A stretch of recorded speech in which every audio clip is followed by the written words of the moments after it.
अथाष्टमोऽध्यायः।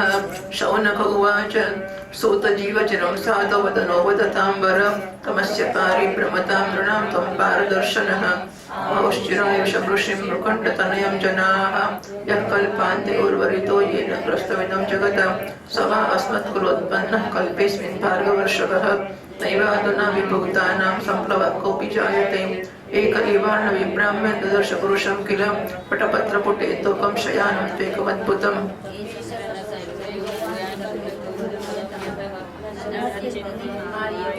एक आवाज नहीं। हाँ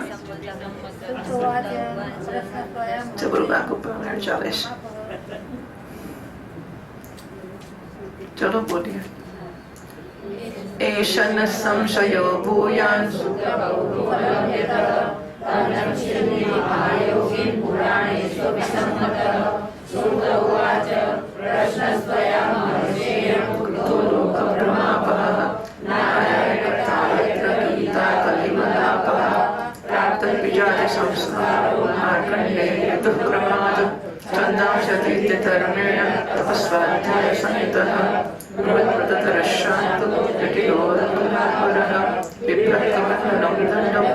समेखलं कृष्णाजिनं साक्षसूत्रं कुशांशनिर्यमर्दये अज्ञातगुरुविप्रात्मस्वर्जयन् सद्योर्हरिं सायं प्रातस्य गुरुर्वे क्षमामृत्यवाक्यतः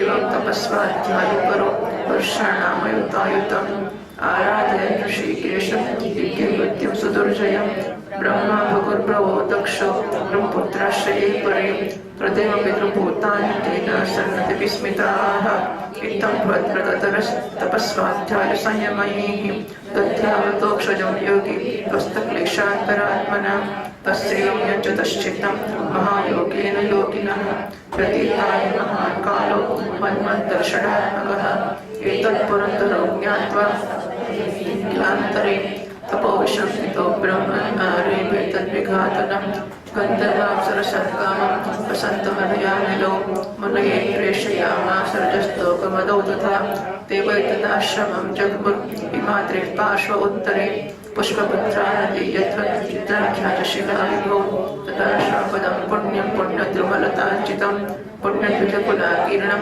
पुण्यामलजलाशयं मत्तभ्रमरसङ्गीतं तकोकिलकोजितं मत्तबर्हिणनाटोपं मत्तद्विजकुलाकुलं वायुप्रविष्टपादाय हिमनिर्जरश्रीकरान् सुमनोभिः परिष्वक्तो भववत्तभयं स्मरम् उद्यञ्चनिन्द्रानिशापत्रं प्रवालस्तव कालिभिः गोपद्रुमलताचार्यस्तत्रासीत् कुसुमाकरः अन्वयमानो गन्धर्वगीतवादित्रयोधकैः दृश्यतार्थचापेषु स्वस्त्रियोधपतिस्मरः उद्भाव्यं समुपासीनं गिरिताक्षं दुराधर्षं मूर्तिमन्तमिमादनं नृतुस्तस्य पुरतस्त्रयोथो गायका जगुः मृदङ्गवीणां पणवे वाद्यं चक्रुर्मनोरमं सन्ततेष्ट्रं स्वतनुषि तामः पञ्चमुखं तदा मधुर्मनोरस्तोभनिन्द्रप्रत्याव्यकम्पयन्नं क्रीडत्यात्मं जलेक्सद्यं कुन्तुकैस्तनगौरवात् वृषमद्विग्निमध्याय केशविश्रंसितस्रजः इतस्ततो भ्रमद्दृष्टेश्चलन्त्य अनुकन्दुकं वायुजहातद्भासः सूक्ष्मं त्रुटितमेखलं विससर्ज तदाभाणं भक्तार्थं स्वजितं स्मरः सर्वं तत्रापवन्मोघमनीषस्य यतोद्यमः पैतोपकुर्वन्तो तेजसा मुने दह्यमाननिवर्तो प्रबुद्ध्याहि विहारकाः इतीन्द्राणुजरैर्ब्रह्मन् दर्शितोऽपि महामुनिः यन्नागातमहोभावं ततः चित्रं महोत्सवी ॐ। 31वें श्लोक वाचित है। दृष्ट्वा निस्तेजसं कामं सगुणं भगवान् स्वराटं श्रुत्वानुभावं ब्रह्मर्षे विस्मयं समगात् परम् ओम। 8वां अध्यायમાં માર્કંડેયજી તપસ્યા કરીને વર પ્રાપ્ત કર્યાનું વર્ણન કરવામાં આવશે। શૌનકજી કે સાધુ શિરોમણી સૂતજી આપ આયુષ્માન થાઓ કાર્યકર ભક્તાઓમાં શિરોમણી છો। જે લોકો સંસારના અપાર અંધકારમાં ભૂલી ભટકી રહ્યા છે એમને આપ ત્યાંથી કાઢીને પ્રકાશ સ્વરૂપ પરમાત્માનો સાક્ષાત્કાર કરાવી દો છો। આપ કૃપા કરીને મને એક પ્રશ્ન ઉત્તર આપો। લોકો કહે છે એ મૃકંડ ઋષિના પુત્ર માર્કંડેય ઋષિ ચિરાયુ છે અને જે સમય પ્રલયે આખા જગત ગળી લીધું હતું એ સમય પણ એ બચ્યા હતા. પણ સુતજી એ તો આ કલ્પમાં અમારી જ વંશમાં ઉત્પન્ન થયેલા એક શ્રેષ્ઠ ભૃગુવંશી છે, અને જ્યાં સુધી અમને ખબર છે ત્યાં સુધી આ કલ્પમાં અત્યાર સુધી પ્રાણીઓનો કોઈ પ્રલય થયો નથી. આવી સ્થિતિમાં એ કેવી રીતે સ્થિતિ હોઈ શકે છે કે જે સમયે આખી પૃથ્વી પ્રલય કાળના સમુદ્રમાં ડૂબી ગઈ હતી, એ સમય માર્કંડેય એમાં ડૂબકા ખાતા હતા, અને એમણે શું છે અક્ષરવટના પાંદડાના પડિયામાં અત્યંત અદ્ભુત અને સોતેલા બાલ મુકુંદનું દર્શન કર્યું. करारविन्देन पदारविन्दं मुखारविन्दे विनिवेशयन्तं वटस्य पत्रस्य पुटे शयानं बालं मुकुन्दं मनसा स्मरामि. श्री बालकृष्णलाल की जय.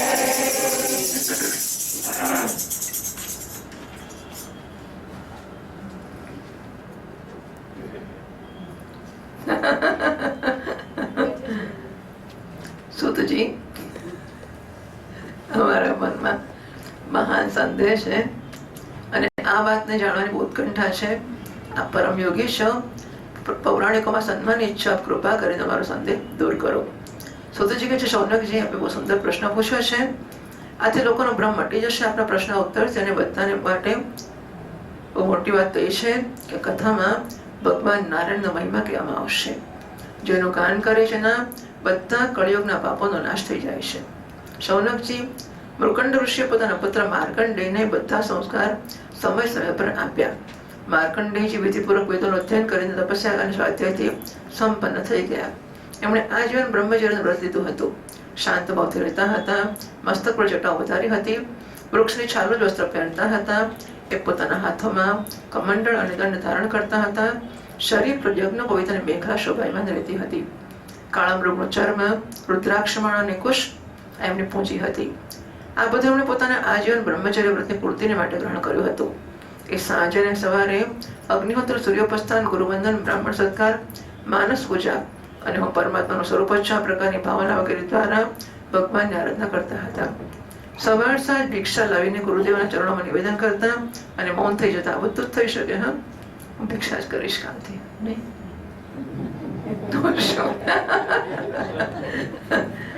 હું મારી ભેટો ગુરુદેવના ચરણ સમર્પિત કરી દઈશ. ભિક્ષા વગર જ આવે પછી ભિક્ષા તો નાજમાં ગયા આપણાથી. બીજું શું મને યાદ આવે તો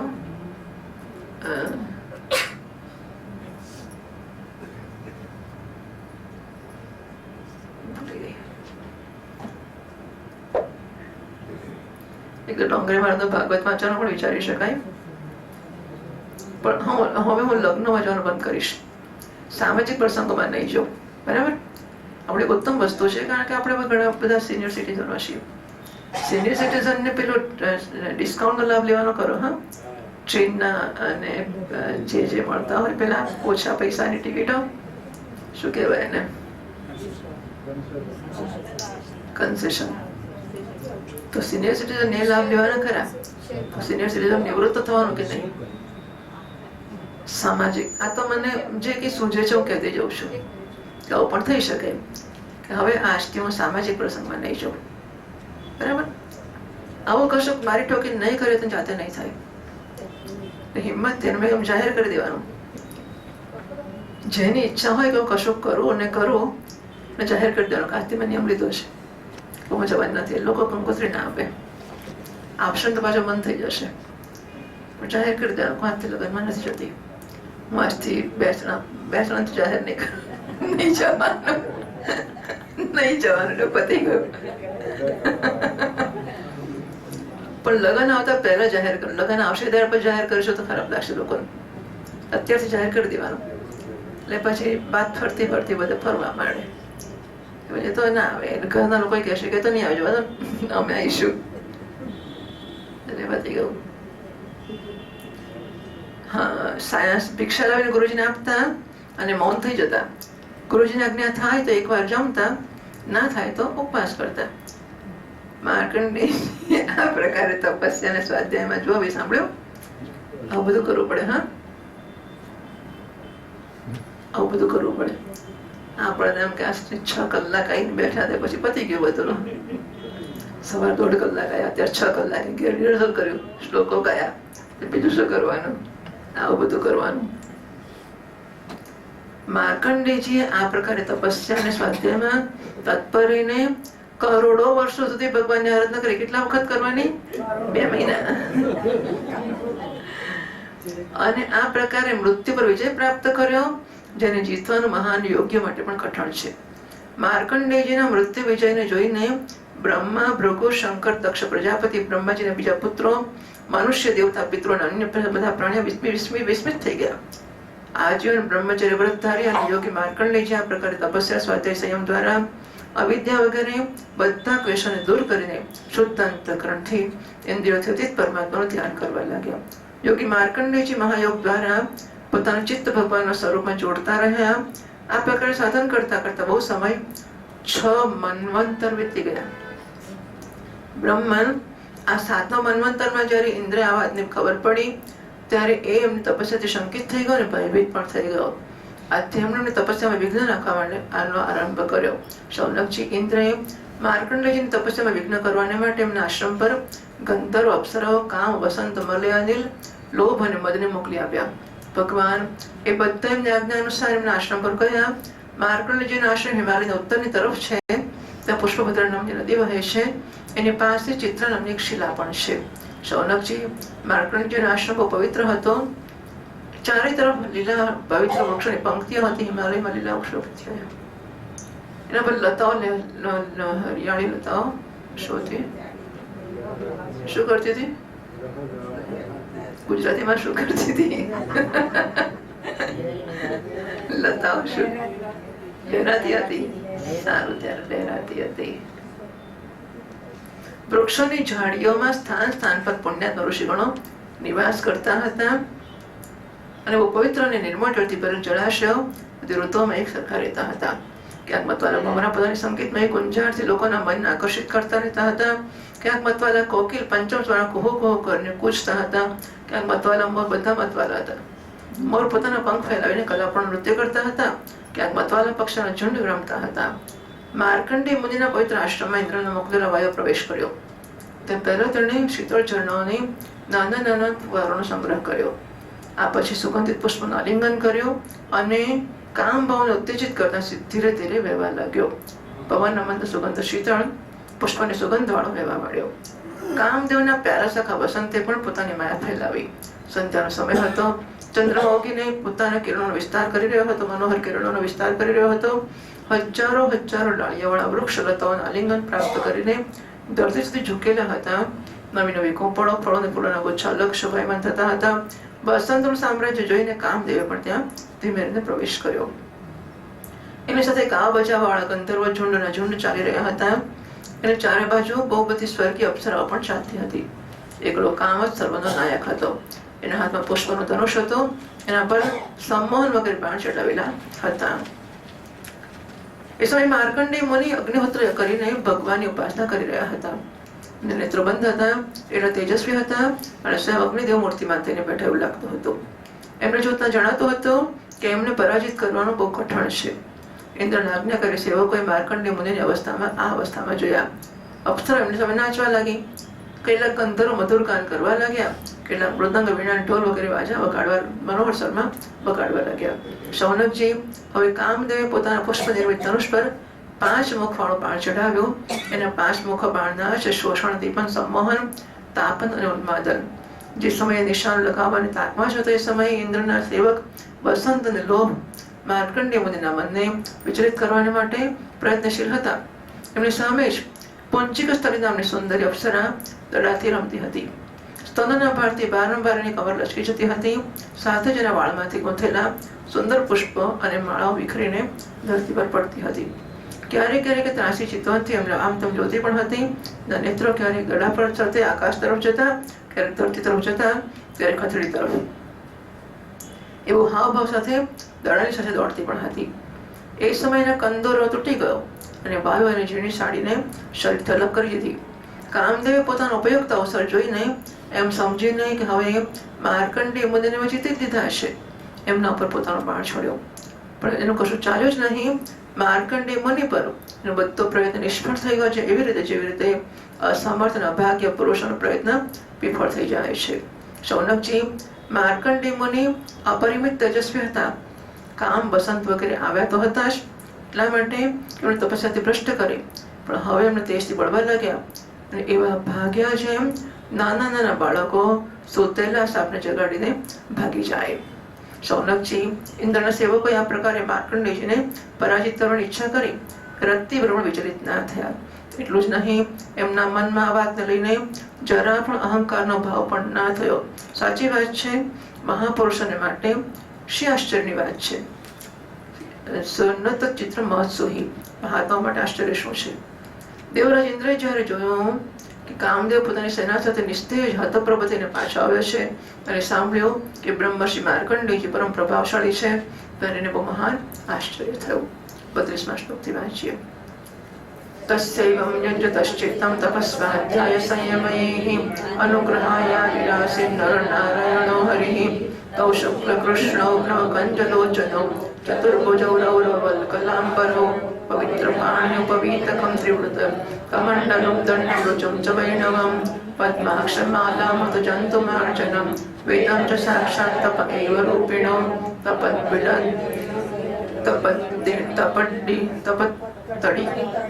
તપત્તડિદ્વર્ણપિશંગરોચિષા પ્રાંશોદધાનો વિબુધર્ષભાર્જિતો તે વૈ ભગવતો રૂપે નરનારાયણાવૃષિ દૃષ્ટોત્થાયાતરેણ ચૈનામાંકેન દંડવત સતત નિવૃત્તાત્મેન્દ્રિયાશયઃ કૃષ્ણરોમાષ્ટપૂર્ણાક્ષો તસ્ય હેતાવદીક્ષિતોમ ઉત્થાય પ્રાഞ്જલિપ્રહવ ઔત્સુક્યાદાશ્લિષન્નિવ નમો નમૈતીશાનો અભાષે ગદગદાક્ષરઃ તયોરાસનમાદાય પાદરેવનિચ્ય ચ અર્હણેનાનુલેપેન દુભમાલ્યૈરપૂજયત શુષ્કમાસનમાસીનો પ્રસાદાभिमुखो मुनि पुनरानम्य पादाभ्यां करिष्ठाविदमब्रवीत्. मार्कण्डेय उवाच किं वर्णये तव विभो यदुदीरितोऽसुः संस्पन्दते तमनुवामनकेन्द्रियाणि स्पन्दन्ति वै तनुभृतामज शर्वयोश्च स्वस्याप्यथापि भजतामसि भावबन्धुः मूर्ति इमे भगवतो भगवंस्त्रिलोक्याः च मृत्युजित्ते नानाभिर्षवितुमन्तनोर्यथेयं सृष्ट्वा पुनर्प्रशसर्विमूर्णनाभिः पश्चात्तस्थिरचरितरङ्घ्रिमूलं यस्थं न कर्मगुणकं प्रजस्पृशन्ति यद्वैस्तुवन्ति जनमन्ति यजन्त्यभीक्ष्णं ध्यायन्ति वेदहृदया मुनयस्तदाप्त्यै नान्यं तवानुपनद भर्गमूर्ते क्षेमं जनस्य परितो यईश विद्मः ब्रह्मा विभेदनमतो विपराटधिष्ण्यः कालस्य ते किं तदत्कृत भौतिकानां तद्वैभजातदीयस्तव पादमूलं यद्वेदमात्मचरिचात् गुरुः परस्य देहाद्यपार्थमसत् तद्विज्ञमात्रं विन्देयते तर्हि सर्वनिश्चितार्थं सत्त्वं रजस्तम इतीशतवात्मबन्धो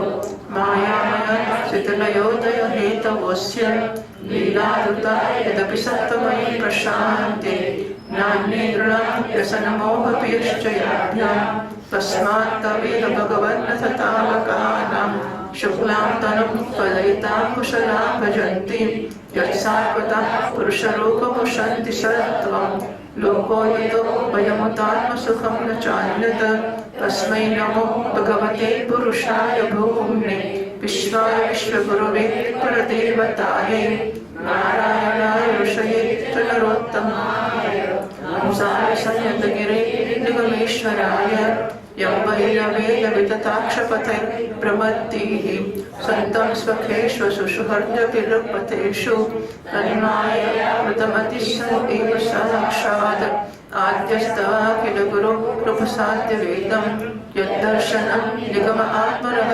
प्रकाशं मुह्यन्ति यत्र कवयो च परायतन्तः तं सर्ववादविषय प्रतिरूपशीलं वन्दे महापुरुषमात्मनिगूढबोधम्।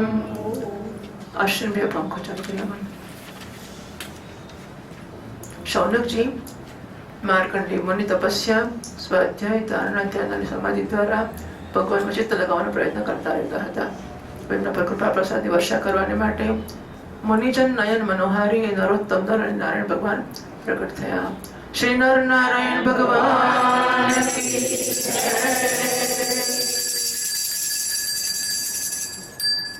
એ બંનેમાંથી એકનું શરીર ગૌરવર્ણ હતું, બીજાનું શ્યામ હતું.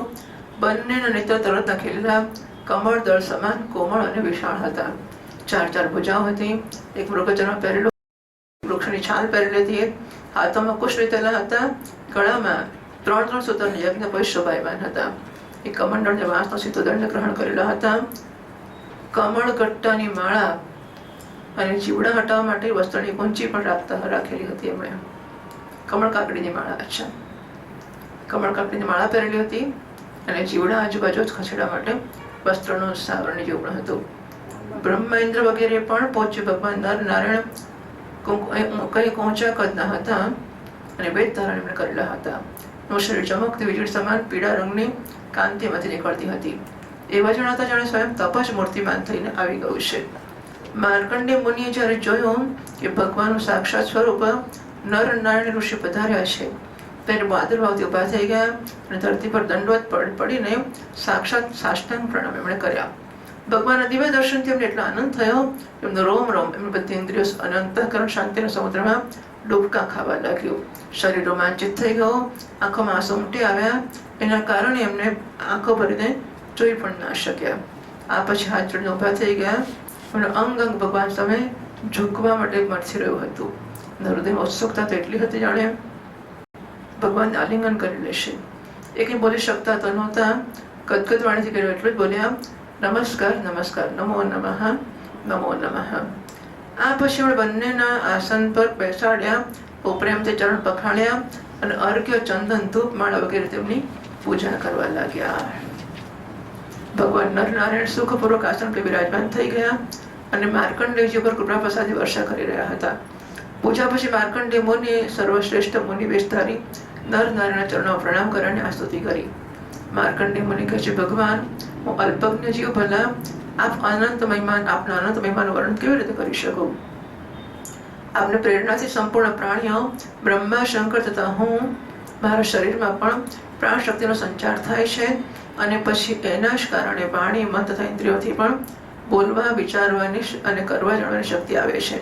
આ પ્રકારે સૌના પ્રેરક અને પરમ સ્વતંત્ર હોવા છતાં પણ આપ પોતાનું ભજન કરનારો અને ભક્તોના પ્રેમ બંધનમાં બંધાયેલા રહો છો. પ્રભુ, આપે કેવળ વિશ્વની રક્ષાને માટે જ જેમ મત્સ્ય, કુર્મા આદિ જીવ અનેક અવતાર ગ્રહણ કર્યા છે, એમ આપે આ બંને રૂપ પણ ત્રિલોકીના કલ્યાણ અને દુઃખ નિવૃત્તિ અને વિશ્વાસ પ્રાણીઓની મૃત્યુ પર વિજય પ્રાપ્ત કરાવવા માટે ગ્રહણ કર્યા છે.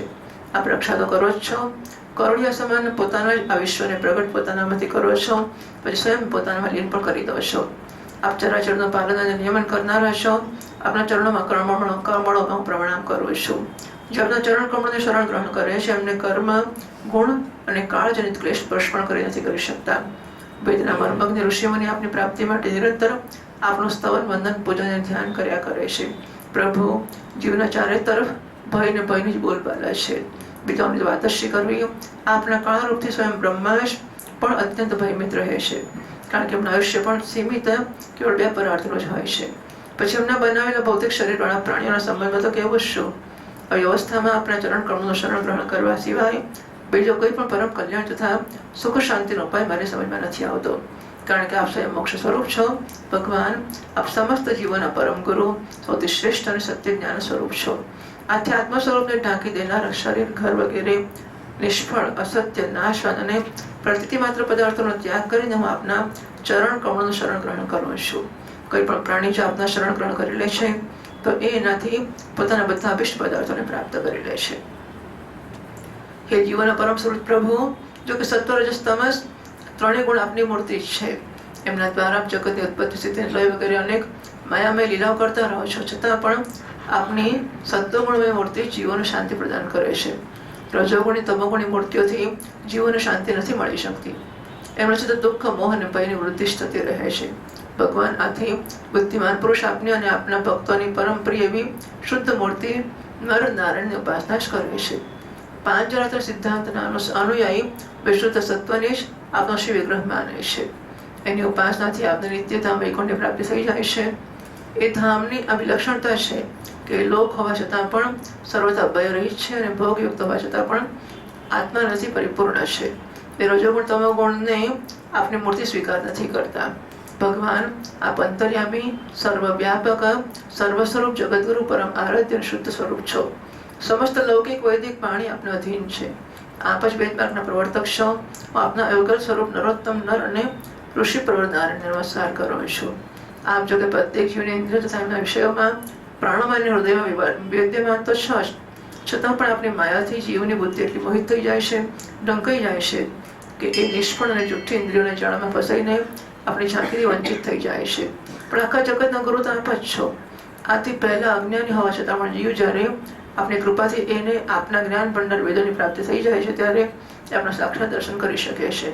પ્રભુ વેદમાં આપના સાક્ષાત્કાર કરાવનાર એ જ્ઞાન પૂર્ણરૂપથી વિદ્યમાન છે, જે આપના સ્વરૂપનું રહસ્ય પ્રગટ કરે છે. બ્રહ્મા વગેરે મોટા મોટા પ્રતિભાશાળી મનીષી એને પ્રાપ્ત કરવાનો પ્રયત્ન કરતા રહેવા છતાં પણ મોહમાં પડી જાય છે. આપ પણ લીલા વિહારી છો કે વિભિન્ન મતવાલા આપના સંબંધમાં જેવું વિચારે છે એવા શીલ સ્વભાવ અને રૂપ ગ્રહણ કરીને આપ એમની પ્રગટ થઈ જાઓ છો. વાસ્તવમાં આપ દેહ વગેરે સમસ્ત ઉપાધિઓમાં છુપાયેલા વિશુદ્ધ વિજ્ઞાન ઘન જ છો. એ પુરુષોત્તમ આપની વંદના કરું છું.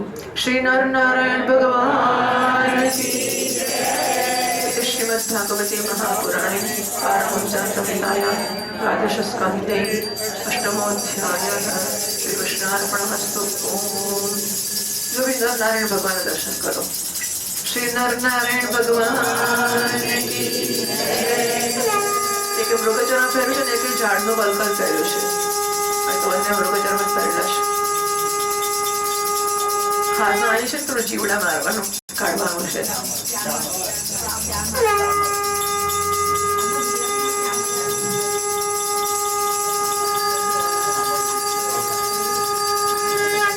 જૈનો રાખે છે ને એવું જીવડા કાઢવાનું. શ્રી નર નારાયણ ભગવાન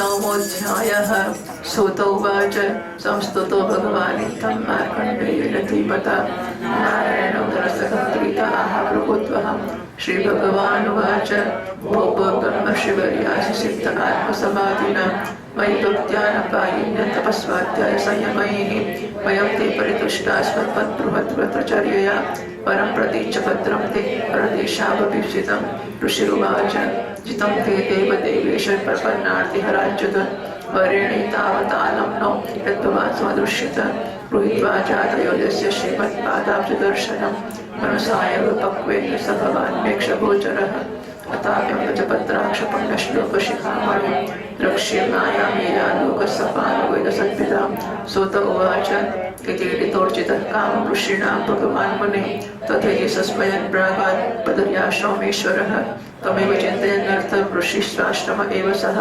वसन्नर्यकसोमां भूवायुवेदात्मसो ध्यायान् सर्वत्र च हरिं भावद्रव्यैर पूजयत क्वचित् पूजां विहस्मारं प्रेम प्रसरं सम्प्लुतः कस्यैकदा प्रभुश्रेष्ठ पुष्पभद्रातटे मुनेः उपासेनस्य सन्ध्यायां ब्रह्मण्वारभून्महान् तं चण्डशब्दं समुदीरयन्तं फलाकानभवन्करालाः पक्षस्तविष्ठां जुस्तडिद्भिः त्वनन्तरोच्चैरविवर्षधाराः ततो व्यदृश्यन्त चतुस्समुद्राः समन्ततश्मातलमाकृसन्तः समीरवेगोर्मिं पुरुग्नग्र महाभयावर्तकपीरघोषाः अन्तर्बहिश्चात्पिरतिद्योभिर्खरैः शतहृदाभिरुपतापितं जगत् चतुर्विधं वीक्षसहात्मना मुनिः जलावृतां क्ष्मां विमना सहस्रशत तस्यैवमुद्वीक्षत ऊर्मिभीक्षणः प्रपञ्चनाकुर्णितवार्महर्वः आपूर्यमाणो वर्षद्भिरम्बुदैः क्ष्मामप्युतात् विपवर्षाद्रिभिः समं सक्ष्मान्तरिक्षं सदिवं सभाकणं त्रैलोक्यमासीत् सह दिग्भिरावृतं स एक एवर्वरितो महामुनिः बभ्रामविक्षिप्य जटाजडान्तवत् शत्रुत्परीतो मकरस्तिमिङ्गलैः उपद्रुतो वीचिनभस्वताहदः तमस्य पारे पतितो भ्रमद्दिशः न वेदखङ्गां च परिश्रमेषितः। ओम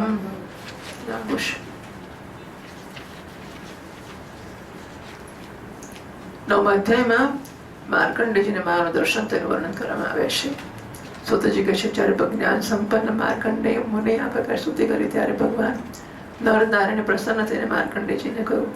ભગવાન નારાયણને કહે છે, સામાન્ય બ્રહ્મર્ષિ શિરોમણી ભગવાન નારાયણ કહે છે, એ સામાન્ય બ્રહ્મર્ષિ શિરોમણી, તમે ચિત્તની એકાગ્રતા, તપસ્યા, સ્વાધ્યાય, સંયમ અને મારી અનન્ય ભક્તિથી સિદ્ધ થઈ ગયા છો. તમારા આજીવન બ્રહ્મચર્ય વ્રતની નિષ્ઠા જોઈને અમે તમારા પ્રભુ પ્રસન્ન થયા છીએ. તમારું કલ્યાણ થાઓ. હું સમસ્ત વર આપનારનો સ્વામી છું. આજે તમે તમારી અભિષ્ટ વર મારી પાસે માગી લો. માર્કંડેય મુનિ કહે છે, દેવ દેવેશ હે શરણાગત ભયહારી અચ્યુત, આપનો જય હો, જય હો. અમારે માટે બસ આટલો જ પર્યાપ્ત છે. કૃપા કરીને આપે આપનું મનોહર સ્વરૂપનું દર્શન મને કરાવ્યું છે. બ્રહ્મા, શંકર વગેરે દેવગણો યોગ સાધના દ્વારા એકાગ્ર થયેલા મનથી જ આપના પરમ સુંદર શ્રી ચરણ કમળોનું દર્શન પ્રાપ્ત કરીને કૃતાર્થ થઈ ગયા છે. આજે એ જ આપે મારા નેત્રોની સામે પ્રકટ થઈને મને ધન્ય બનાવ્યો છે. એ પવિત્ર કીર્તિ મહાનુભાવોના શિરોમણી કમળ નયન, છતાં પણ આપની આજ્ઞા અનુસાર આપણી પાસે વર માગું છું. આપની માયા જોવા ઈચ્છું છું, જેનાથી મોહિત થઈને બધા લોક અને લોકપાન અદ્વિતીય વસ્તુ બ્રહ્મમાં અનેક પ્રકારના ભેદ વિભેદ જોવા લાગે છે. સુતજી કહે છે, શૌનકજી, આ પ્રકારે જ્યારે માર્કંડેય મુનિએ ભગવાન નર નારાયણ ઈચ્છા અનુસાર સ્તુતિ પૂજા કરી અને વરદાન માંગ્યું ત્યારે એમણે સ્મિત કરતા કહ્યું, ઠીક છે, એવું જ થશે, બતાવી દઈશું માયા તમને. આ પછી પોતાના આશ્રમ બદ્રીવનમાં ચાલ્યા ગયા. માર્કંડેય મુનિ પોતાના આશ્રમ પર જ રહીને નિરંતર એ વાતનું ચિંતન કરતા હતા કે મને માયાના દર્શન ક્યારે થશે. એ અગ્નિ, સૂર્ય, એમણે જે માગ્યું તે આ કે માગવા જેવી વસ્તુ નથી. માયા દર્શન કરવા આપણે જોઈએ, આખો તો માયા જ જોઈએ છે, બીજું શું જોઈએ છે. એટલે માયાના દર્શન, માયા વિના દર્શનની ખોટ છે આપણને. આ માયાના દર્શનને ક્યાં ખોટ છે? ચારે બાજુ માયા દેખાય છે. આપણે માયા માગવા જેવી વસ્તુ નથી. એ અગ્નિ, સૂર્ય, ચંદ્ર, જળ, પૃથ્વી, વાયુ, આકાશ અને અંતઃકરણમાં વધારે તો શું સર્વત્ર ભગવાનના દર્શન કરતા માનસિક વસ્તુઓ તેમનું પૂજન કરતા હતા. ક્યારેક ક્યારેક તેમના હૃદયમાં પ્રેમને ઉપર આવી જતો, એના પ્રવાહમાં ડૂબકા ખાવા લાગતા અને ભૂલી જતા કે ક્યારે ક્યાં કયા પ્રકારે ભગવાનની પૂજા કરવી જોઈએ. સૌનક એક દિવસની વાત છે. સંધ્યાના સમયે પુષ્પભદ્રા નદીના કિનારે માર્કંડેય મુનિ ભગવાનની ઉપાસનામાં તન્મય થઈ ગયા હતા. બ્રહ્મન એ સમય એકાએક બહુ જોરથી આંધી ચાલવા લાગી. એ સમયે આંધીને કારણે બહુ ભયંકર અવાજ થવા લાગ્યો અને બહુ વિકરાળ વાદળ આકાશમાં મંડરાવા લાગ્યા. વીજળી ચમકી ચમકીને કડાકા કરવા લાગી. પૃથ્વી ધરી સમાન જળની મોટી મોટી ધારાઓ પૃથ્વી પર પડવા લાગી. આટલું જ નહીં, માર્કંડેય મુનિએ જોયું કે ચારે તરફથી ચારે સમુદ્ર સમૂચી પૃથ્વીને કળી જવા માટે ઉમટી રહ્યો છે. આંધીના વેગથી સમુદ્રમાં મોટી મોટી લહેરો ઉઠવા માંડી હતી. ભયંકર ભમર ઉઠતા હતા. ભયંકર ધ્વનિ કાન ફાડી નાખતો હતો. સ્થાન સ્થાન પર મોટા મોટા મગરમચ્છો ઉછળતા હતા. આ સમયે અંદર ને બહાર ચારે બાજુ પાણી જ પાણી દેખાતું હતું. જણાતો હતો કે જળ રાશિમાં પૃથ્વી જ નહીં, સર પણ ડૂબવાની તૈયારીમાં છે. ઉપરથી વેગથી આંધી ચાલી રહી છે, વીજળી ચમકી રહી છે, જેનાથી સંપૂર્ણ જગત સંતપ્ત થઈ ગયું છે. માર્કંડેય મુનિએ જ્યારે જોયું આ જળ પ્રલયથી વાક્ય પૃથ્વી ડૂબી ગઈ છે, ઉદ્ભિજ શ્વેતજ અંડજ અને ચારાયું છે, ચારે પ્રકારના પ્રાણી તથા સ્વયં એ પણ અત્યંત પોતે વ્યાકુળ થઈ રહ્યા છે. ત્યારે ઉદાસ થઈ ગયા અને સાથે જ અત્યંત ભયભીત પણ થઈ ગયા.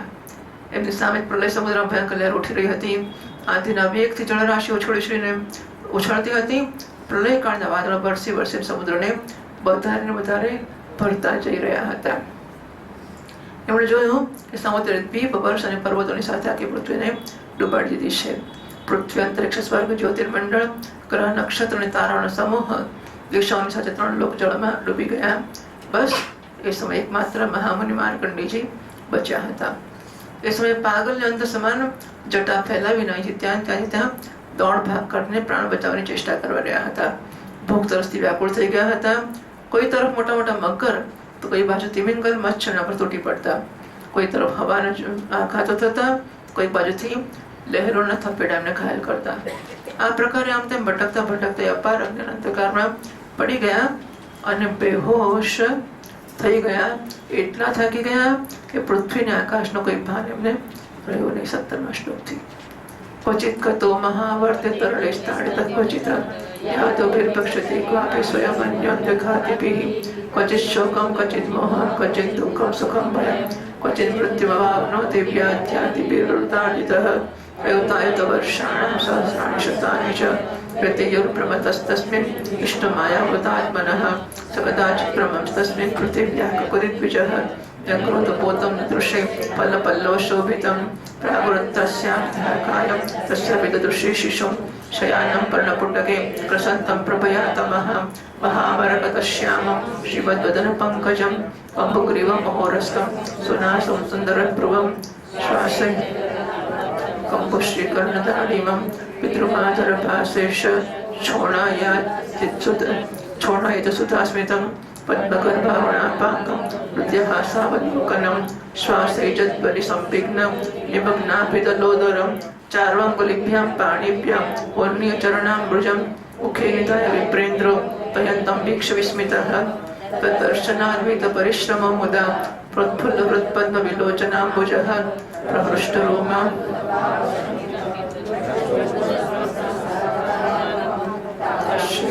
श्वसितेन भार्गवः सन्तश्शरीरमशको यथा विशत तत्राप्यतो न्यस्तमचष्टकृत्स्नशः यथा पुरामहिदतीव विस्मितः खं रोदसीपकर्णानद्विसागरान् विहितान् सवर्षान् लघुपस्तुरासुरान् वनानि देशान् सरितः पुराकरान् खीटान् व्रजानाश्रमवर्णवृत्तयः वहान्ति भूतान्यथ भौतिकान्यसौ कालं च नानयं कल्पकल्पनं यत्किञ्चिदन्यव्यवहारकारणं प्रदर्शयिष्यं च दिवावभासितं हिमालयं पुष्पवहं च तां नदीं निजाश्रमं तत्र ऋषि न पश्यत विश्वं पश्यन् स्वच्छता शिवो हिमालयं पुष्पवहां च तां नदीं निजाश्रमं तत्र ऋषि न पश्यत विश्वं पश्यन् स्वच्छता शिशोर्वै बहिर्निरस्तोऽन्यपतल्लयाब्धौ तस्मिन् पृथिव्याः ककुतिं प्ररूढं पटं च तत्पूर्णपटेशयानं तोकं च तत्प्रेमसुधास्मितेन निरीक्षितोपाङ्गनिरीक्षणेन सदं बालकं वीक्षनेत्राभ्यां तिष्ठितं हृदि अभ्ययायति संक्लिष्टः परिश्लक्तमतोक्षजं तावत् स भगवान् साक्षात् योगाधीशो गुहाशयः अल्पलतरुषि सद्यो यथिहानिक्षनिर्मिता तमन्वथवटो ब्रह्मन् परिणम्लोकसम्प्लवः तिरोदक्षिणादस्य स्वाश्रमे पूर्वस्थितः ओम्. એ ક્યારેક ભારે મોટા વર્ણમાં પડી જતા, ક્યારેક તરલ તરંગોની ચોટથી ચંચળ થઈ ઉઠતા, જ્યારે ક્યારેક જળજંતુ પરસ્પર એકબીજા પર આક્રમણ કરતા ત્યારે અચાનક એમનો શિકાર બની જતા. ક્યાંક શોકગ્રસ્ત થઈ જતા, ક્યાંક મોહગ્રસ્ત થઈ જતા, ક્યારેક દુઃખ જ દુઃખના નિમિત્ત આવતા, ક્યારેક જરાક સુખ મળતું, ક્યારેક ભયભીત થતા, ક્યારેક મરી જતા, ક્યારેક જાત જાતના રોગ એમને સતાવવા લાગતા. આ પ્રકારે માર્કંડેય મુનિ વિષ્ણુ ભગવાનની માયાના ચક્કરમાં મોહિત થઈ રહ્યા હતા. એ પ્રલયકાળના સમુદ્રમાં ભટકતા ભટકતા એમણે સેંકડો હજારો નહીં લાખો કરોડો વર્ષો વીતી ગયા. આ તો માયામાં દર્શન થાય છે. શૌનકજી મળે ફોટો કૃષ્ણ ભગવાન. શૌનકજી માર્કંડેય મુનિ આ પ્રકારે પ્રલયના અજાણ્યા બહુ સમય સુધી ભટકતા રહ્યા. એકવાર એમણે પૃથ્વીના ટેકરા પર નાનકડું બેડનું ઝાડ જોયું.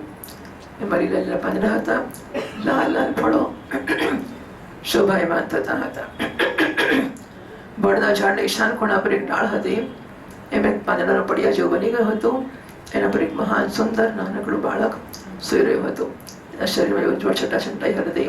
એની આસપાસનું અંધારું દૂર થઈ જતું હતું. આ શિશુ મરકતમણી સમાન શ્યામ શ્યામ હતો. મુખ કમળ પર સૌંદર્ય ફૂટી રહ્યો હતો. ગરદન શંખ સમાન ઉતાર ચઢાવવાળી હતી. છાતી વિશાળ હતી. પોપડની ચાંચ જેવું સમાન સુંદર નાસિકા અને બરાબર બહુ મનોહર હતી. કાળા કાળા બાંકડિયા વાળની લટો કપોલ ઉપર લટકતી હતી અને શ્વાસ લાગવાથી ક્યારેક ક્યારેક હાલતી પણ હતી. પેલો શ્વાસ હારે અને તેનાથી વાળની લટો લટકતી હતી, હારી જતી હતી. શંખ સમાન ઘુમાવદાર કાનોમાં દાડમના લાલ લાલ ફૂલ શોભતા હતા. મૂંગાય સમાન લાલ લાલ હોઠોની કાંતિ તેની સુધામાં શ્વેત મુસ્કાન કંઈક લાલીમાં મિશ્રી જણાતી હતી. આંખોના ખૂણાઓ કમળના અંદરના ભાગ સમાન જરાક લાલ લાલ હતા. મુસ્કાનને જીતવાનું વિવશતાથી હૃદયને પકડી લેવા હતા. નાભી બહુ ગંભીર હતી. નાનકડો પેટ, આવડું તો છોકરો બળના પાંદડા સૂઈ ગયો હોય. બળના પાંદડામાં કેટલું નાનું હોય. બળનું પાન બહુ મોટું હોય તો આટલું હશે મેક્સિમમ, મને લાગે છે. બળનું પાન કેટલું મોટું હોય. આ નારાયણ એમાં સૂઈ ગયા છે તો કેવડા એનું પેટ કેવડું હશે આવડું. અને એ સમય એના પર આડું કરીએ તો મોટું દેખાય, નાનું જ દેખાય છે. થયું મોટું.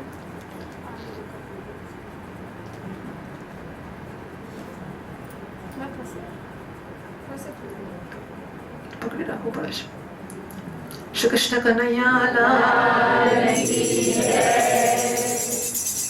કરારવિંદે નવરારવિંદમ મુખારવિંદે વિનિવેશયંતમ વરસ્ય પુત્રસ્ય પુટેશયાનમ બાલમ મુકુંદમ મનસા સ્મરામિ. શ્રી બાલકૃષ્ણ લાલ કી જય. નારાયણ નારાયણ નારાયણ નારાયણ. નાનકડું પેટ છે. પેટ પીપળાના પત્તાની સમાન જણાય છે.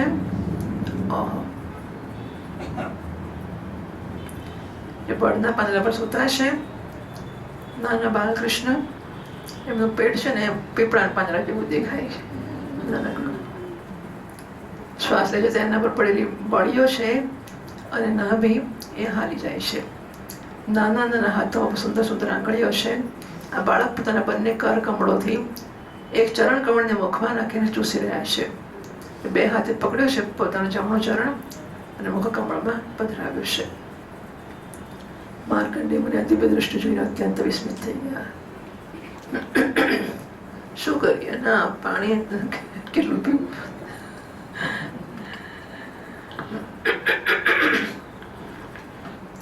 શૌનકજી આ દિવ્ય શિષ્યને જોતા જ માર્કંડેય મુનિની બધી બધો થાક જતો રહ્યો. આનંદથી એમનું હૃદય કમળ અને નેત્ર કમળ ખીલી ઉઠ્યા. શરીર પુલકિત થઈ ગયું. આ નાનકડા શિષ્યોના અદ્ભુત ભાવને જોઈને એમના મનથી જાતે શંકાઓ આ કોણ છે વગેરે આવવા લાગી અને બાળકને પૂછવા માટે એમની પાસે નજીક ગયા. હજુ માર્કંડેયજી પહોંચ્યા જ નહોતા અને બાળકના શ્વાસની સાથે જ એમના શરીરની અંદર એ પ્રકારે ઘૂસી ગયા જેમ કે મચ્છર કોઈના પેટમાં ચાલ્યો જાય. આ બાળકના પેટમાં જઈને એમણે બધું જ સૃષ્ટિ જોઈ. એ પ્રલયના પહેલા એમણે જોઈ હતી. આ બધું વિચિત્ર દૃશ્ય જોઈને આશ્ચર્યચકિત થઈ ગયા. એ મોહવશાથી વિચારી પણ ન શક્યા. એમણે બાળકના ઉદરમાં આકાશ, અંતરિક્ષ, જ્યોતિર્મંડળ, પર્વત, સમુદ્ર, દ્વીપ, વર્ષ, વિદિશાઓ, દેવતા, દૈત્ય, વન, દેશ, નદીઓ, નગર, ખાણો, ખેડૂતોના ગામડાઓ, અહીરોની વસ્તીઓ, આશ્રમ, વર્ણ, એમના આચાર વ્યવહાર, પંચમહાભૂત, ભૂતોથી બનેલા પ્રાણીઓના શરીર તથા પદાર્થ, અનેક યુગ અને કલ્પના ભેદયુક્ત કાળ વગેરેને બધું જોયું. કેવળ આટલું જ નહીં, જે દેશો, વસ્તુ અને કાળોની દ્વારા જગતનો વ્યવહાર સંપન્ન થતો હોય છે એ બધું પણ ત્યાં વિદ્યમાન હતું. ક્યાં સુધી કહીએ, આ સંપૂર્ણ વિશ્વ ન હોવા છતાં પણ ત્યાં સત્ય જેવું પ્રતીત થતું હતું. હિમાલય પર્વત, એ પુષ્પભદ્ર નદી, એના કિનારે પોતાના આશ્રમને ત્યાં રહેનારા ઋષિ અને માર્કંડેયે પ્રત્યક્ષ જોયા. આ પ્રકારે સંપૂર્ણ વિશ્વને જોતા જોતા એ આ દિવ્ય શિશુના શ્વાસ દ્વારા પાછા બહાર આવી ગયા અને પછી પ્રલયકાળના સમુદ્રમાં પડી ગયા. હવે પાછળ જોયું કે સમુદ્રની વચમાં પૃથ્વીના ટેકરા પર એ વડનું ઝાડ તો જેમનું તેમ જ છે. એના પાંદડામાં પણ બાળક તો સૂતેલું એવું ને એવું જ છે. એના આધારો પર પ્રેમામૃતિ પરિપૂર્ણ મંદ મુસ્કાન છે અને પોતાની પ્રેમપૂર્ણ ચિત્તવથી માર્કંડેયજી તરફ જોઈ રહ્યો છે. વાહ ભાઈ વાહ. માર્કંડેય મુનિ ઇન્દ્રિયાતીત ભગવાનને શિશુના રૂપમાં ક્રીડા કરી રહ્યા હતા અને નેત્રોના માર્ગથી પહેલા હૃદયમાં વિરાજમાન થઈ ચૂક્યા હતા. આલિંગન કરીને કરવાને માટે બહુ શ્રમ ને કઠિનાઈથી આગળ વધ્યા. એમને તો ખોળામાં લો, ભાન કરું. પણ શૌનકજી ભગવાન કેવળ યોગ્યોને નહીં, સંયમ યોગના પણ સ્વામી છે અને સૌના હૃદયમાં છુપાઈ રહેનારા છે. હવે માર્કંડેય મુનિની પાસે પહોંચ્યા પણ નહોતા અને તરત અંતર્ધાન થઈ ગયા. બરાબર એવી રીતે જેવી રીતે અભાગ્યા અને અસમર્થ પુરુષોના પરિશ્રમને ખબર પડતી જ નથી. તે ફળ આપ્યા વગર એનું શુદ્ધ અદૃશ્ય ક્યાં થઈ જાય છે. આટલી મહેનત કરીને ક્યાં ગઈ ખબર નથી પડતી. શૌનકજી આ શિશુ અંતર્ધાન થતાં જ એ વડના વૃક્ષ અને પ્રલયકાળના દૃશ્ય અને જળ પણ તત્કાલીન લીન થઈ ગયા અને માર્કંડેય મુનિએ જોયું કે હું તો પહેલા સમયનો જ આશ્રમમાં બેઠેલો છું. શ્રી કૃષ્ણ કનૈયા લાલ, શ્રી બાલકૃષ્ણલાલ કી જય. श्रीमद्भागवते महापुराणे पारमहंस्यां संहितायां द्वादश स्कन्धे मायादर्शनं नाम नवमोऽध्यायः. श्रीकृष्णार्पणमस्तु.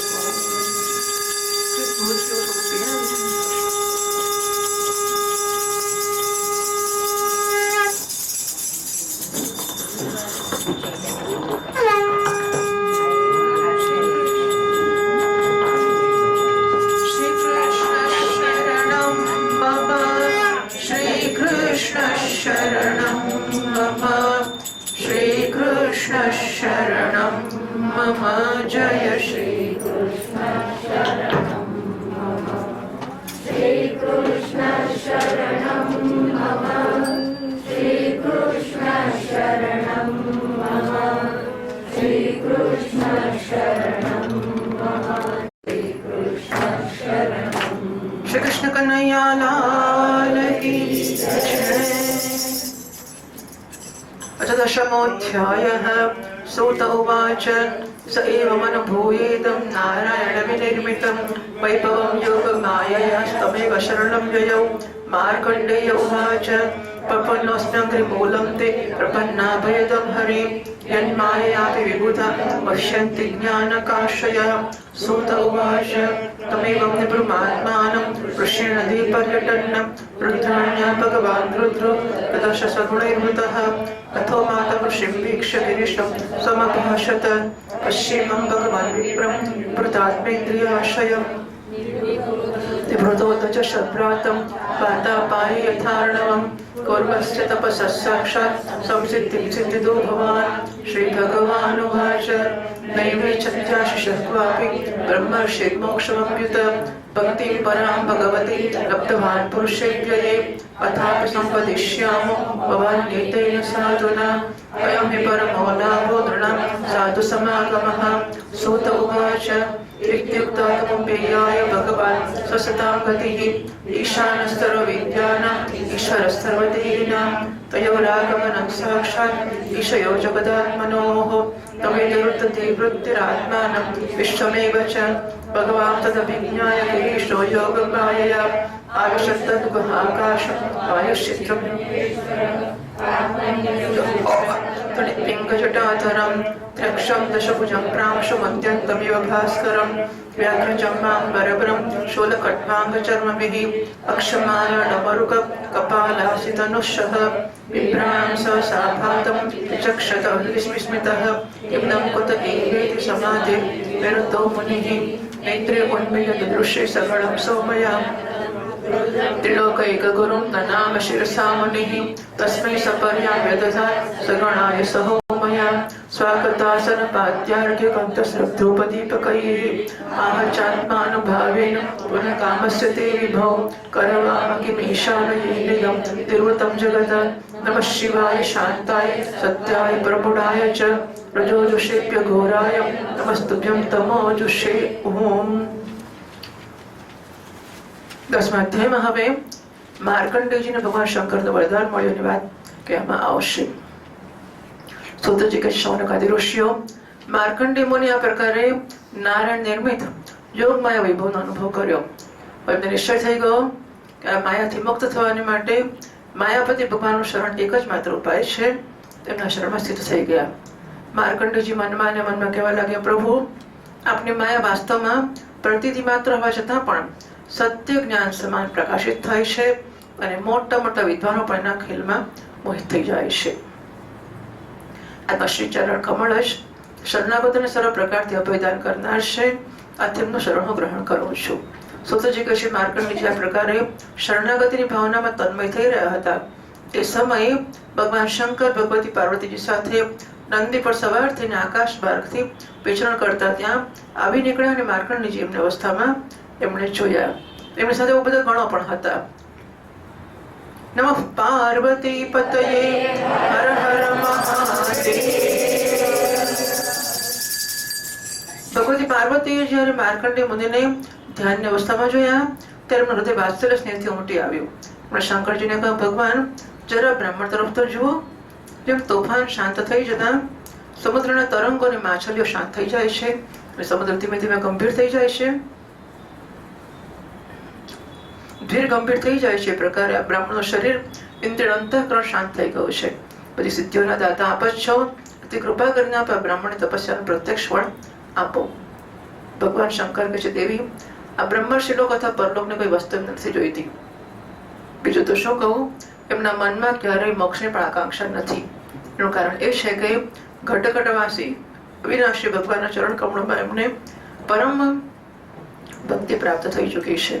હે પ્રિયા, જો કે એમને મારી કોઈ આવશ્યકતા નથી, છતાં પણ એમની સાથે વાતચીત કરીએ આપણે, કારણ કે મહાત્મા પુરુષ છે. જીવ માત્ર માટે સૌથી મહાન લાભની વાત એ છે કે સંત પુરુષોનો સમાગમ પ્રાપ્ત થઈ જાય. અયમ હિ પરમો લાભઃ નૃણામ સાધુ સમાગમઃ. તો શંકર ભગવાન કહે છે કે સાધુનો સમાગમ બહુ મોટી વસ્તુ છે. શંકર ભગવાન સાધુનો સમાગમ કરવા માટે ઉમા સાથે આવ્યા છે. સૌતજી કહે છે, શૌનકજી, ભગવાન શંકર સમસ્ત વિદ્યાનો પ્રવર્તક અને બધા પ્રાણીઓના હૃદયમાં બિરાજમાન અંતર્યામી પ્રભુ છે. જગતના જેટલા પણ સંતો છે એમને એકમાત્ર આશ્રય અને આદર્શ પણ એ જ છે. ભગવતી પાર્વતીજી આ પ્રકારે કહીને ભગવાન શંકર માર્કંડેય મુનિ પાસે આવ્યા. એ સમયે માર્કંડેય મુનિની બધી મનોવૃત્તિઓ ભગવત ભાવમાં તન્મય હતી. એમણે પોતાના શરીર અને જગતનો બિલકુલ ભાન નહોતું. આથી એ સમયે પણ એમ ન જાણી શક્યા કે મારી સામે વિશ્વના આત્મા સ્વયં ભગવાન ગૌરશંકર પધારેલા છે. શૌનકજી, સર્વશક્તિમાન ભગવાન કૈલાસપતિને આ વાત છુપી ન રહી કે માર્કંડેય મુનિ અત્યારે કઈ અવસ્થામાં છે. આથી જેમ વાયુ અવકાશમાં સ્થાનમાં અનાયાસ પ્રવેશ કરી જાય છે, પોતાની યોગમાયાથી માર્કંડેય મુનિના હૃદય આકાશમાં એમણે પ્રવેશ કર્યો. માર્કંડેય મુનિએ જોયું કે હૃદયમાં તો ભગવાન શંકરના દર્શન થઈ રહ્યા છે. શંકરજીના મસ્તક પર વીજળી સમાન ચમકતી પીળી જટાઓ શોભાયમાન થઈ રહી છે. 3 નેત્રો છે, 10 ભુજાઓ છે. લાંબ તગડું શરીર ઉદયકાલી સૂર્ય સમાન તેજસ્વી છે. શરીર પર વાઘાંબર ધારણ કર્યું છે. હાથમાં શૂળ, ખડમાંગ, ઢાલ, રુદ્રાક્ષ, માળા, ડમરું, ખપ્પર, તલવાર અને ધનુષ હાથ લીધેલા છે. માર્કંડેય મુનિ પોતાના હૃદયમાં અકસ્માત ભગવાન શંકરનું આ રૂપ જોઈને વિસ્મિત થઈ ગયા. આ શું? આ ક્યાંથી આવી ગયું? આ પ્રકારની વૃત્તિઓનો ઉદય એમને થઈ જતા એમને સમાધિ ખોલી ગઈ. જ્યારે એમણે આંખો ખોલી ત્યારે જોયું કે ત્રણેય લોકો એકમાત્ર ભગવાન શંકર શ્રી પાર્વતીજી સાથે તથા ગણો સાથે પધારેલા છે. શ્રી ગૌરી શંકર ભગવાન એમને એમના ચરણોમાં મસ્તક ટેકવીને પ્રણામ કર્યા. આ પછી માર્કંડેય મુનિએ સ્વાગત, આસન, પાદ્ય, અર્ઘ્ય, ગંધ, પુષ્પમાળ, ધૂપ, દીપ વગેરે ઉપચારોથી ભગવાન શંકર ને ભગવતી પાર્વતી અને એમના ગણોની પૂજા કરી. આ પછી માર્કંડેય મુનિ એમને કહેવા લાગ્યા કે સર્વવ્યાપક સર્વશક્તિમાન પ્રભુ, આપ પોતાની આત્માનુભૂતિ અને મહિમાથી પૂર્ણ કામ છો. આપને શાંતિ અને સુખથી જ આખા જગતમાં સુખ શાંતિનો વિસ્તાર થઈ રહ્યો છે. આ અવસ્થામાં આપની હું શી સેવા કરી શકું? હું આપને ત્રિગુણાતીત સદાશિવ સ્વરૂપને અને સત્વગુણથી યુક્ત શાંત સ્વરૂપને નમસ્કાર કરું છું. આપના રજોગુણયુક્ત સર્વ પ્રવર્તક સ્વરૂપ અને તમોગુણયુક્ત અઘોર સ્વરૂપને પણ નમસ્કાર કરું છું. 18મા શ્લોકથી. सूत उवाच एवं सुतस्य भगवान् देव सतां गतिः परितुष्ट प्रसन्नात्मा प्रहसंस्तमभाषत. श्री भगवान् उवाच परं वृणीष्वतं कामं परदेशावयं त्रयः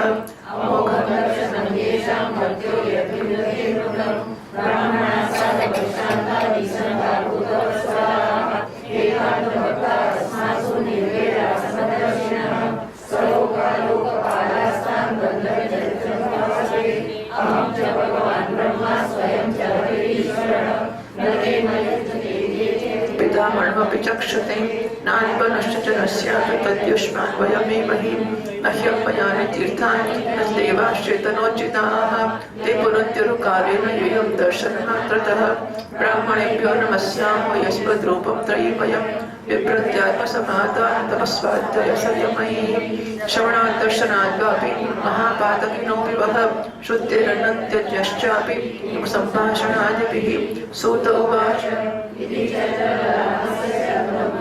प्रभृतं वचो मृताय न पृशिर्नातृप्यत्वर्णयोः पिबन्नं सचिरं मायया विष्णुर्भ्रामितः कर्षितो वृषं शिवगानमृतत्वस्तक्लेशपुञ्जस्तमब्रवीत्. ऋषिरुवाच अहो ईश्वर लीलयं दुर्विभाव्या शरीरिणां यन्नमन्तीशितव्यानि स्तुवन्ति जगदीश्वराः. धर्मं ग्राहयितुं प्रायः प्रवक्तारश्च देहिनां आचरन्त्यनु मोदन्ति क्रियमाणं स्तुवन्ति च नैतावता भगवतः स्वपाया न दुष्येतानुभावस्ते मायनः भगं यथा सुष्वेदं मनसा विश्वम् आत्मना न प्रविश्य यः गुणः कर्वद्भिराभाति कर्तुः सप्रदृग् यथा तस्मै नमो भगवते त्रिगुणाय गुणात्मने केवलाय द्वितीयाय गुरवे ब्रह्ममूर्तये कं ऋणेन परं भूमन् परं पद्मरदर्शनात्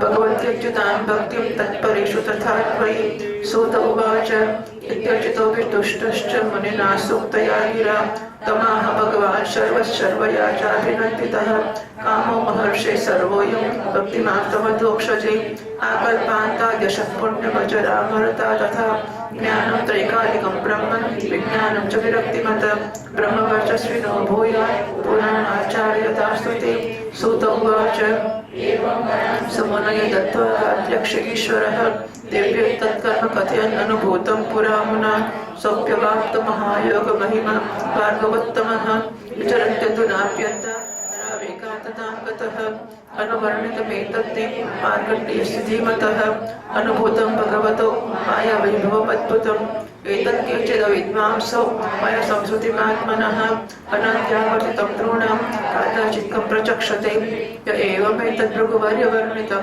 रथाङ्गपाणिरनुभावं श्रुयादुतावुभौ तयोर्नकर्माशय संस्कृतिर्भवेत् ॐ। सूतजी કહે છે શૌનકજી માર્કંડેય મુનિએ જ્યારે સંતોના પરમ આશ્રય દેવાથી ભગવાન શંકરની આ પ્રકાર સ્તુતિ કરી ત્યારે ભગવાન શંકર એમના પ્રત્યે સંતુષ્ટ થયા અને પ્રસન્ન ચિત્તથી સ્મિત કરતા કહેવા લાગ્યા। ભગવાન શંકર કહે છે માર્કંડેયજી બ્રહ્મા વિષ્ણુને હું અમે ત્રણેય પરદાતાઓના સ્વામી છીએ। અમારું દર્શન ક્યારેય વ્યર્થ જતું નથી। અમારા લોકોમાં છે મરણશીલ મનુષ્ય પણ અમૃતત્વની પ્રાપ્તિ કરી લે છે। આથી તમારી જે ઈચ્છા હોય વાર મારી પાસે માગી લો। બ્રાહ્મણ સ્વભાવથી જ પરોપકારી શાંતચિત્ત અને અનાસક્ત હોય છે। કોઈની સાથે વેરભાવ નથી રાખતો। સમદર્શી હોવા છતાં પણ પ્રાણીઓના કષ્ટ જોઈને એમના નિવારણ માટે પૂરા હૃદયથી લાગી જાય છે। એમને સૌથી મોટી વિશેષતા એ હોય છે કે અમારા અનન્ય પ્રેમી અને ભક્ત હોય છે। બધા લોક અને લોકપાલવા બ્રાહ્મણની વંદના પૂજાની ઉપાસના કરતા હોય છે। એ શા માટે કેવળ હું ભગવાન બ્રહ્મા સ્વયં સાક્ષાત ઈશ્વર વિષ્ણુ પણ એમની સેવામાં સંલગ્ન રહે છે। બ્રાહ્મણની સેવામાં આવા શાંત મહાપુરુષ મારામાં વિષ્ણુ ભગવાનમાં બ્રહ્મામાં પોતાનામાં અને બધા જીવોમાં અણુમાત્ર ભેદ જોતા નથી। સદા સર્વદા સર્વત્ર સર્વથા એક રસ આત્માનું દર્શન કરે છે। આજે તમારા જેવા મહાત્માની સ્તુતિ અને સેવા કરીએ છીએ। માર્કંડેયજી કેવળ જળમાં તીર્થ નથી હોતા અને કેવળ જળ મૂર્તિઓ જ મૂર્તિઓતા નથી હોતી। બરાબર। અને ચોથી પાંચમી વાર આ શ્લોક આવ્યો આ પ્રકારનો શ્લોક નહીં અમયાની તીર્થાની દેવાહ ચેતનોચિતાહ તે પુરંત્યોરુ કાલેન યુજમ દર્શન માત્રતઃ। માત્ર પાણીના બનેલા તીર્થો નથી એટલે કે નદીઓ તીર્થો નથી। અન્ય જેમાં ચેતન નથી એવા જળ દેવતાઓની મૂર્તિઓ પણ દેવતાઓ નથી। કેમ તે પુરંત્યોરુ કાલેન લાંબા સમય પૂજા કરો તો ક્યારેક જેને ફળ આપે છે। સાધવ દર્શન માત્રતઃ તમારા જેવા સાધુઓ છે દર્શન કરવા માત્રથી જ ધન્યતા આપી દેશે। તમે લોકો દર્શન માત્રથી પવિત્ર કરી દો છો। અમે લોકો તો બ્રાહ્મણોને નમસ્કાર કરીએ છીએ કારણ કે ચિત્તની એકાગ્રતા તપસ્યા સ્વાધ્યાય ધારણા ધ્યાન અને સમાધિ દ્વારા અમારા વેદમય શરીરને ધારણ કરે છે। માર્કંડેયજી મોટા મોટા મહાપાપીનો અંત્યેશ પણ તમારા જેવા મહાપુરુષોના ચરિત્ર શ્રવણ અને દર્શનથી જ શુદ્ધ થઈ જાય છે। પછી તમારા લોકોની સાથે સંભાષણ કરે અને સહવાસ કરે અને શુદ્ધ થઈ જાય। એમાં તો કહેવાનું જ છું ખાલી દર્શન કરે તોય ધન્ય થઈ જાય વાતચીત કરે તો કેવું જ છું। સૂતજી કહે છે શૌનકાદિ ઋષિઓ ચંદ્રભૂષણ ભગવાન શંકરજી એક વાત ધર્મના ગુપ્ત રહસ્યથી પરિપૂર્ણ હતી। એમનો એક અક્ષરમાં અમૃતનો સમુદ્ર ભરેલો હતો। માર્કંડેય મુનિ પોતાના કાનો દ્વારા તન્મયતાથી એનું પાન કરતા રહ્યા પણ તૃપ્તિ ના થઈ। ચિરકાળ સુધી ભગવાન વિષ્ણુ ભગવાનની માયાથી ભટકી ચૂક્યા હતા અને બહુ થાકેલા પણ હતા। ભગવાન શિવની કલ્યાણમય વાણીનું અમૃત પાન કરતા એમાં બધા ક્લેશ નષ્ટ થઈ ગયા। ભગવાન શંકર એમણે આ પ્રકારે કહ્યું। માર્કંડેયજી કહે છે ખરેખર સર્વશક્તિવાન ભગવાનની લીલા બધા પ્રાણીઓ માટે સમાજની પર છે। ભલા જુઓ તો ખરા, આખા જગતના સ્વામી હોઈને પણ પોતાના અધીન રહેનારા મારા જેવા જીવોની વંદન અને સ્તુતિ કરે છે. ધર્મના પ્રવચનકાર પ્રાય પ્રાણીઓને ધર્મનું રહસ્ય અને સ્વરૂપ સમજાવવા માટે આચરણ અનુમોદન કરે છે તથા કોઈ ધર્મનું આચરણ કરે તો એની પ્રશંસા પણ કરે છે. જેમ જાદુગર અનેક ખેલ બતાવે છે, અનેક ખેલોથી એના પ્રભાવમાં કોઈ અંતર નથી પડતો, એ જ પ્રકારે આપ પોતાની સ્વજનો મોહીને માયાની વૃત્તિઓનો સ્વીકાર કરીને કોઈની વંદના સ્તુતિ વગેરે કરો છો તો કેવળ એટલા કામના દ્વારા આપના મહિમામાં કોઈ ત્રુટિ નથી આવતી. કોઈને એવું થાય ને કે આ શંકર કરતા તો બ્રાહ્મણ મોટો છે, શંકર એને તો સ્તુતિ કરે છે, વંદન કરે છે, ધન્યતાની વાત કરે છે, તો આપ સ્વજનો મોહીની માયા ત્યાં કરી રહ્યા છો એટલે આપના મહિમામાં કોઈ ત્રુટિ નથી આવતી. આપણે સ્વપ્ન દ્રષ્ટા સમાન પોતાના મનથી સંપૂર્ણ વિશ્વની સૃષ્ટિ કરી છે અને એમાં સ્વયં પ્રવેશ કરીને કરતા ન હોવા છતાં પણ કર્મ કરનારા ગુણો દ્વારા કરતા સમાન પ્રતિષ્ઠાઓ છો. એ ભગવાન આપ ત્રિગુણ સ્વરૂપ હોવા છતાં પણ એનાથી પર એમની આત્માના રૂપમાં સ્થિત છો. આપ સમસ્ત જ્ઞાનના મૂળ કેવળ અદ્વિતીય બ્રહ્મ સ્વરૂપ છો. આપને હું નમસ્કાર કરું છું. એ અનંત આપના શ્રેષ્ઠ દર્શનથી વધીને એ કઈ વસ્તુ બીજી છે જેને માટે વરદાન રૂપ હું જે માગી શકું? મનુષ્ય આપના દર્શનથી પૂર્ણ કામને સત્ય સંકલ્પ થઈ જાય છે. આપ સ્વયં તો પૂર્ણ જ છો, પોતાના ભક્તોની પણ સમસ્ત કામનાઓને પૂર્ણ કરતા રહેશો. આથી હું આપના દર્શન પ્રાપ્ત કર્યા પછી એક વાર બીજો માંગુ છું, એક એ ભગવાનમાં, એમના શરણાગત ભક્તોમાં અને આપમાં મારી અવિચળ ભક્તિ હંમેશા બની રહે. સૂતજી કે શૌનકજી માર્કંડેય મુનિએ સુમધુર વાણીથી જ્યારે આ પ્રકારે ભગવાન શંકરની સ્તુતિ અને પૂજા કરી ત્યારે એમણે ભગવતી પાર્વતીની પ્રસન્નતા પ્રસાદ પ્રેરણાથી આ વાત કહી. મહર્ષિ, તમારી બધી કામનાઓ પૂર્ણ થાઓ. ઇન્દ્રિયાતીત પરમાત્મામાં તમારી અનન્ય ભક્તિ હંમેશા બની રહે. કલ્પ પર્યંત તમારી પવિત્ર યશ ફેલાય, તમે અજર અમર થઈ જાઓ. એ બ્રહ્મન, તમારું બ્રહ્મ તેજ હંમેશા અક્ષુણ રહેશે. તમે ભૂત ભવિષ્ય વર્તમાનના સમસ્ત વિશેષ જ્ઞાનોનો એક અધિષ્ઠાનરૂપ જ્ઞાન અને વૈરાગ્યયુક્ત સ્વરૂપ સ્થિતિની પ્રાપ્તિ થઈ જાય. તમે પુરાણના આચાર્ય તમને પ્રાપ્ત થશે. સૂતજી કહે છે, શૌનકજી આ પ્રકારે ત્રિલોચન ભગવાન શંકર માર્કંડેય મુનિને વર આપીને ભગવતી પાર્વતીને માર્કંડેય મુનિની તપસ્યાને એમના પ્રલય સંબંધી અનુભવનું વર્ણન કરતા ત્યાંથી ચાલ્યા ગયા. શ્રી ગૌરી શંકર ભગવાન ભૃગુ શિરોમણી માર્કંડેય મુનિ એમને મહાયોગનો પરમ પ્રાપ્ત થઈ ગયો. એ ભગવાન અનન્ય પ્રેમી થઈ ગયા હોય પણ ભક્તિભાવ રહિત સહિત ભરિત હૃદયથી પૃથ્વી પર વિચરણ કરવા લાગ્યા. પરમ જ્ઞાન સંપન્ન માર્કંડેય મુનિએ ભગવાન યોગમાયાથી જે અદભુત લીલાનો અનુભવ કર્યો હતો એ મેં આપ લોકોને સંભળાવ્યો. શૌનકજી, આજે માર્કંડેયજીના અનેક કલ્પોનો સૃષ્ટિ પ્રલયનો અનુભવ કર્યો એ ભગવાનની માયાનો વૈભવ હતો. તાત્કાલિક હતો અને એમને માટે હતો, સર્વસાધારણ માટે નહોતો. કોઈ માયાની રચનાને ન જાણીને અનાદિકાળથી વારંવાર થનાર સૃષ્ટિ પ્રલયને જ એને પ્રલય જ આને પણ બતાવે છે. આથી શંકા ન કરશો કે આ કલ્પનાથી અમારા પૂર્વજ માર્કંડેયજીનું આયુષ્ય એનું લાંબુ કેવી રીતે થઈ ગયું છે. એ ભગવાન શિરોમણી, આપને આજે માર્કંડેય ચરિત્ર મેં સંભળાવ્યું એ ભગવાન ચક્રપાણીના પ્રભાવ અને મહિમાથી ભરપૂર છે. જેનું શ્રવણ કીર્તન કરે છે એ બંને કર્મ વાસનાઓને કારણે પ્રાપ્ત થનારા આવાગમનના ચક્રથી હંમેશા માટે મુક્ત થઈ જાય છે. શ્રીમદ ભાગવતે મહાપુરાણે સંહિતાયાં દ્વાદશ સ્કંધે દશમો